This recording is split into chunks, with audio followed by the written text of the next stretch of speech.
Oke, jadi saya ini lagi di kantornya Shalendra. Jadi buat teman-teman yang belum kenal, ini Pak Yos Parengkuan, Halo. founder dari Shalendra Capital, aset manager salah satu yang paling besar ya Pak di Ya, Indonesia nomor sekarang. 6 terbesar sekarang kita. Nomor 6, AUM-nya berapa Pak sekarang? 32 triliun. Jadi aset under management Pak Yos sekitar 32 triliun, dan saya ini kenal Pak Yos waktu saya masih umur 19 tahun sebenarnya, Iya, waktu iya. dulu. Jadi ini salah satu suhu yang saya berguru ya Pak. Jadi saya terima kasih udah kasih kesempatannya. Waktu itu saya pernah datang sebagai narasumber, tapi sekarang gantian nih saya pengen tanya Pak Yos. Oke, siap. Nah, kita mulai mungkin simpel dulu Pak, dari makro dulu. Sekarang kan Trump nih orang fokusnya di makro tuh tarif, tarif, tarif, dan tarif. Tanggapan Pak Yos ini bagaimana dengan tarif 19% ini? Sebenarnya kan gini, kita harus ngelihatnya mungkin secara relatif kali ya. Ya, Karena yang kena tarif bukan cuma Indonesia nih, ya betul. kan? Seluruh dunia kena Betul. tarif. Dan untungnya kita mungkin salah satu yang agak di bawah gitu loh, Betul. in terms of tariff rate-nya. Jadi menurut saya, that's actually quite good news gitu loh. Dan ini akan membuka opportunity untuk Indonesia untuk juga bisa ekspor ke negara-negara lain juga gitu Ya, loh. So, apa, tarif ini memang sesuatu yang agak mengganggu, impact-nya menurut saya akan lebih besar ke Amerika sendiri sebenarnya daripada ke negara-negara yang kena tarifnya. Jadi, kita belum pernah ngalamin sesuatu seperti sekarang ini, tiba-tiba dikenain tarif kayak begitu. Jadi ke depannya nih kita harus ngelihat nih, ya kan, efek inflasi ke Amerika seperti apa, ya kan, efek ekspor kita ke mereka seperti apa. Ini semuanya masih belum terbukti, belum ya, kelihatan nih seperti apa, ya kan. Karena selalu pelaku ekonomi itu ada aja jalan untuk adjust nantinya gitu, betul. ya kan. Jadi mungkin impact-nya tidak sebesar yang orang-orang perkirakan. Oke. Pemikiran saya sih begitu sih. Nah, ini mungkin saya pengen tarik sedikit, Pak, ke Iya. belakang. Shalendra ini kan udah mulai dari 2006, Ya, awal dimulainya. Dan Shalendra ini salah satu aset manajemen yang setahu saya itu nggak ada afiliasi di konglomerasi belakangnya. betul, Karena kan biasa ada konglo, mereka punya aset manajemen arm-nya, tapi betul. perusahaan lainnya udah besar.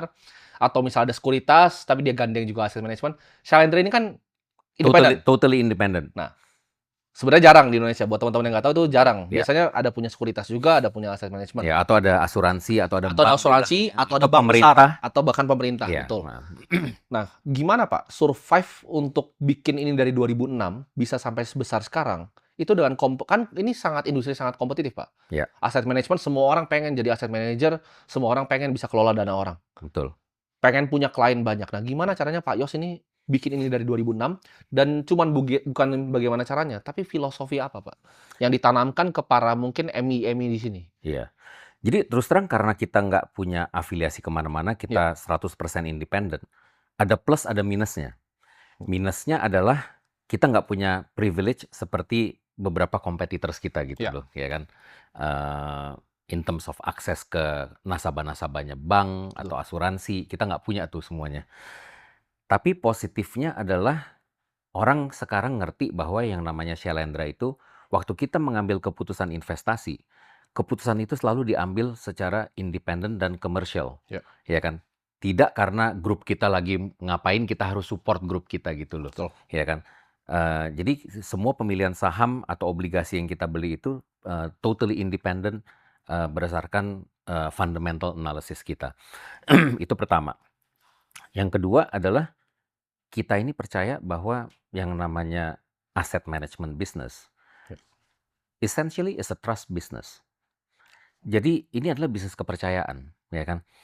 So, yang kita lakukan selama ini adalah kita mencoba membangun kepercayaan masyarakat terhadap Shalendra. Gimana caranya kita membangun kepercayaan? Kita educate klien kita bangun brand awareness-nya, ya kan? Kita educate tim kita untuk educate kliennya juga bahwa yang namanya investasi itu nggak sesimpel yang mereka pikir, ya kan? Dan kita selalu anjurkan klien kita untuk berpikir jangka panjang gitu loh, ya kan? Kita terapkan corporate governance di perusahaan kita, and then at the same time kita perbaikin layanan kita terhadap nasabah dengan bantuan teknologi. ya. Jadi ini semua yang kita lakukan untuk membangun kepercayaan masyarakat terhadap Shalendra, ya kan?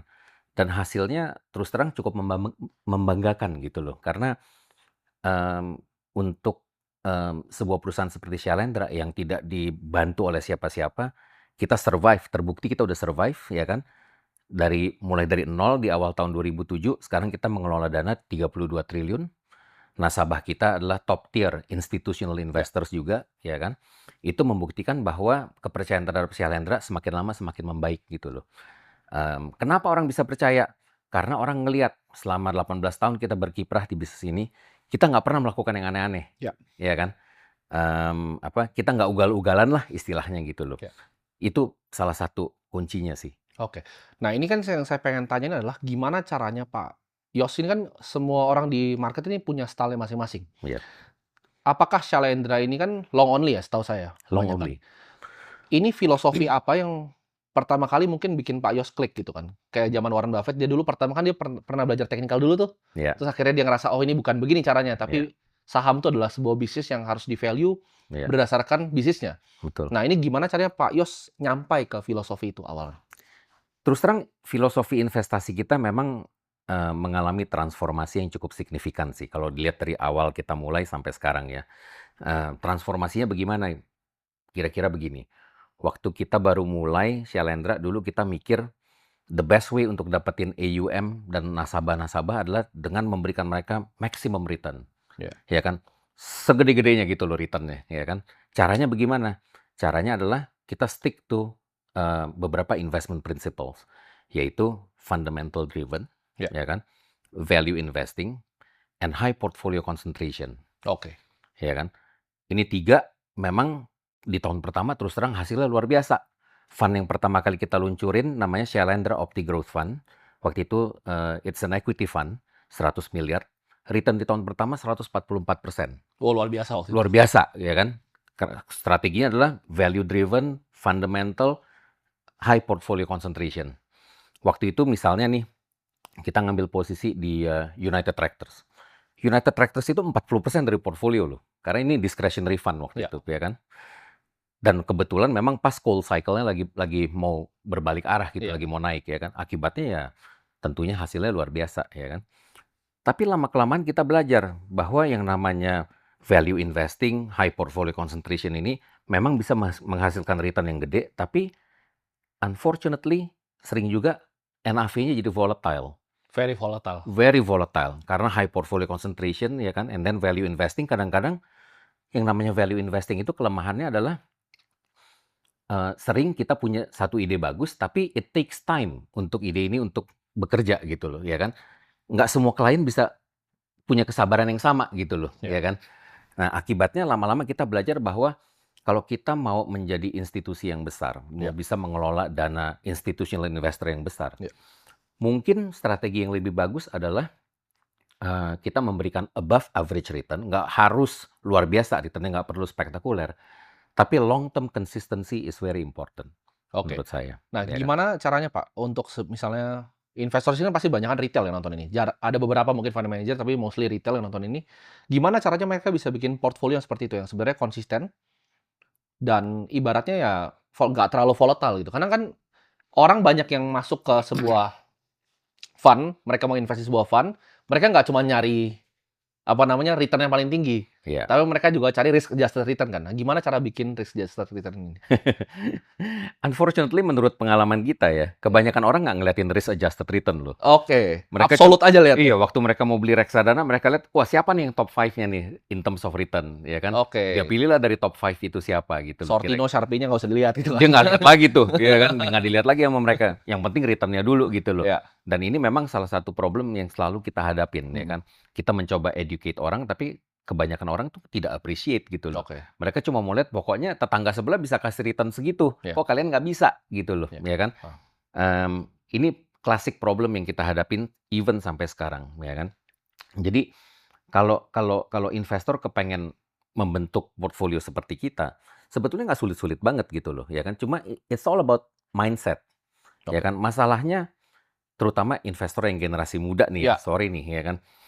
Investor yang generasi muda ini mereka kebanyakan mulainya tuh waktu zamannya COVID. Waktu market indeks masih rendah banget, Betul. ya kan? Semua masih murah Beli banget. apapun naik. Beli apapun naik, ya kan? And that's been going on for 5 years, Ya. ya kan?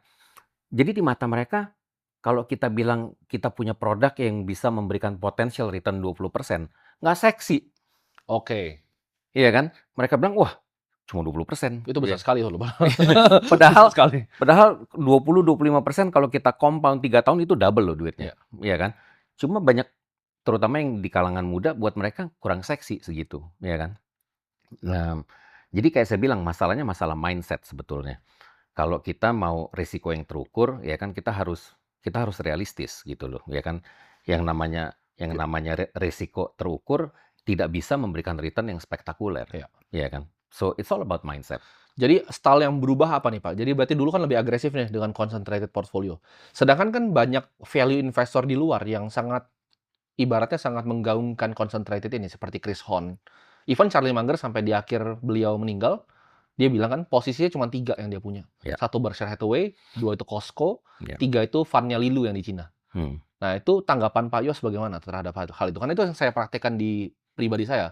ya, Saya nggak pernah punya, ini kan personal tapi bukan fund ya. betul. Personal saya nggak pernah punya lebih dari 3 sih Pak, posisi dari dulu. Iya. Terus terang saya kalau pribadi juga, saya tetap stick dengan high portfolio concentration, karena Oke, menurut saya itu yang paling efektif, ya kan. Tapi kalau kita mengelola dana orang, ya kan, terutama di Indonesia lah ya, peraturannya beda nih, harus ya kan. bikin produk kan. Harus bikin produk, kalau produk reksadana itu per posisi maksimum 10% dari total dana yang kita kelola. Iya. Tapi kalau produknya KPD atau discretionary fund, itu baru bisa kita kelola Iya. seperti investment pribadi kita. Kalau gitu. balance fund juga 10% atau bisa di atas kalau Tetap balance? 10%. Yang Oke. namanya reksadana itu maksimum per saham atau per obligasi 10% dari total dana yang kita kelola gitu loh. Jadi berarti minimum harus punya 10 posisi Iya. kalau reksadana. Nggak bisa high portfolio Iya. concentration. Kecuali kalau kita produknya KPD, baru beda. Iya. Hmm. Jadi perbedaan mindsetnya investor retail ini sama institusi, Hmm. itu apa Pak yang paling mungkin berbeda? Saya pikir kalau investor